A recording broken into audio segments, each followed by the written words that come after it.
He heard the call. He had heard calls before. Not the enemies who killed his parents, the deep dwellers. Others somehow more like him.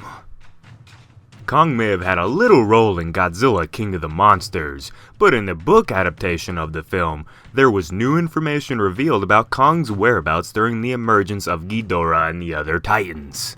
Residents, this is Jacob, and let's get to it.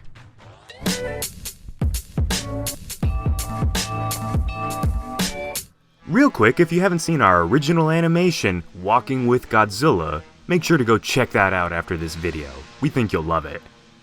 Within this text from the Godzilla King of the Monsters novel, you are able to get into the mind of Kong. To give you a mental image as we read and discuss this text, just picture Kong as being someone like Clint Eastwood here. Get off my lawn. He heard the call. He had heard calls before. Not the enemies who killed his parents, the deep dwellers. Others somehow more like him. When he was young, he did not hear them often, but in recent seasons the calls were more frequent. Once he had heard one of the others near, very near the island. But it wanted nothing of him, so he did not care. So this first part of the novel states that Kong has heard the other Titans before. And we know this because it says it's not the Skullcrawlers, they killed his parents. And it also says that it's others more like him. Well, what's King Kong? Looks like a Titan to me, right? This makes an interesting point, pretty much saying that the Titans, that being Kong, Godzilla, Rodan, Mothra, Ghidorah, are separated from the Skullcrawlers and other lesser kaiju. Even more building this monsterverse world. A part of that I thought was interesting was that he said he heard one near the island that wanted nothing to do with him. Could that possibly be Godzilla? Let's go back to the text.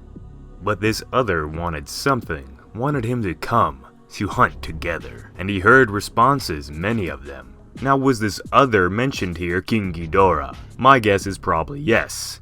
It also implied that he heard the other Titans reacting to Ghidorah's alpha call, but he himself ignored it. King Ghidorah isn't about to tell Kong what to do. This furthers Kong as being one of the smartest, if not the smartest Titan on Earth. His ability to say, nah bruh, I'm not gonna come help you out, while all the other emerging Titans were instantly flocking to Ghidorah, doing everything he asked. Kong was just like, I'm gonna do me, man. This next part in the text really does explain why Kong did not come to Ghidorah's call. For a long time, each season was much like the next. The rains came and went, the animals of the island were born and died, and he went on as always. But something had changed now. It made him restless. It made him a little angry. Change was not good. Let them stay away from him, these others. He did not care about their places, their islands. Best they did not come for his. That part right there was perfect at describing how Kong has so much pleasure in just being alone, being a kaiju recluse. But why? Well, just like many of you out there, and kinda myself, I like to be alone at times. Other people, other kaiju, they can get kind of annoying and kinda ruin the feng shui, if you know what I'm saying. It seems like that Kong just wants peace and quiet in Skull Island. He wants it to be safe, his home.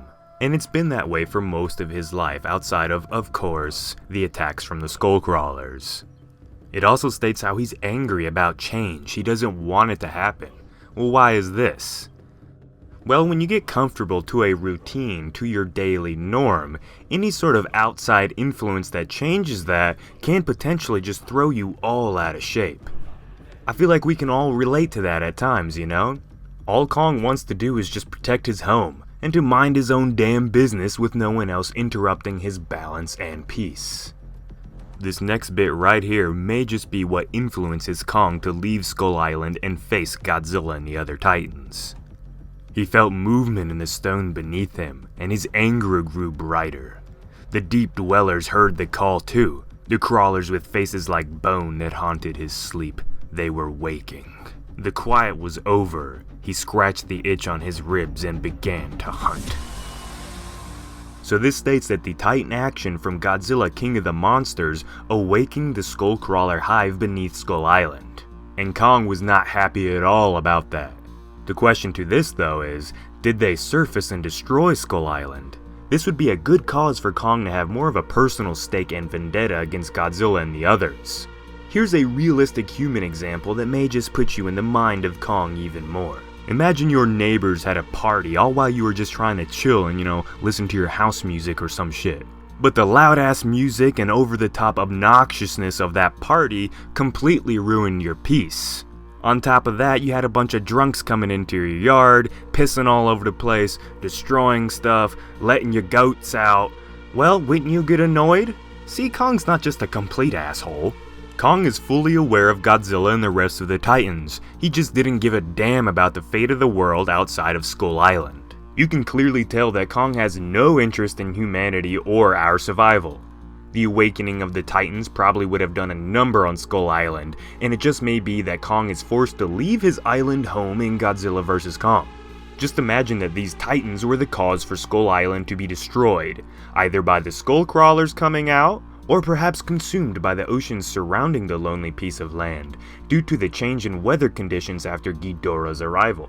We may still not know the exact reason why Kong feels he has to take on Godzilla, but my guess is that Kong is going to have to leave his home, the one place that makes him feel comfortable, the place that his family had guarded for all known time, the island in which his entire family was brutally slaughtered.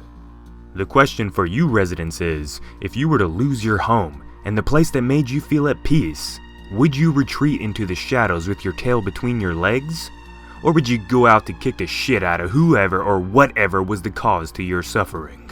The answer in your minds, residents, may just be the same as Kong's. We are both primates in the end, after all. If you liked today's video, feel free to like and share with some friends. Subscribe to become a resident of Dangervale today. For all of you, both old and new residents, you guys rock, and thank you so much for being a part of our great journey.